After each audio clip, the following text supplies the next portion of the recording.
மிக முக்கியமான ஆள் யார் தெரியுமா? ஆசிரியர்கள்.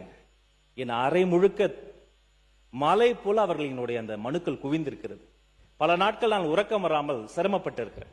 பல்லாண்டு கால பிரச்சனைகள் அவங்க போராடிக்கிட்டு இருக்கிறாங்க. அப்பா அம்மா கொண்டு வந்து பிள்ளைய பள்ளிக்கூடத்துல விடும்போது எப்படியாவது என் பிள்ளை ஜெயிச்சிடணும் அப்படிதான் சொல்லுவாங்க.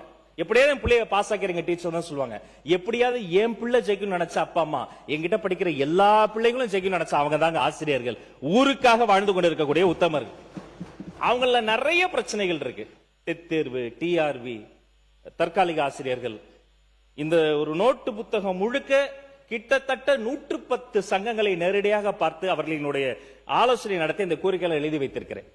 அது சார்ந்து மிக மிக முக்கியத்துவம் வாய்ந்த ஒரு தீர்மானத்தை நாளைக்கு நாங்க கொண்டு வர போறோம். ஆனா இப்ப என்னுடைய ஆசிரியர்கள் நான் சொல்லக்கூடியது ஒன்னே ஒண்ணுதான். எஸ், இது பல்லாண்டு காலமாக தீர்க்க முடியாத பிரச்சனை அல்ல. பல பிரச்சனைகள் இருக்கு. நிதி பிரச்சனை இருக்கு, நிர்வாக பிரச்சனை இருக்கு, சிலதெல்லாம் சப்ஜுடிஸ் கோர்ட்டுக்கு போயிருச்சு, சட்ட பிரச்சனை எல்லாம் இருக்கு.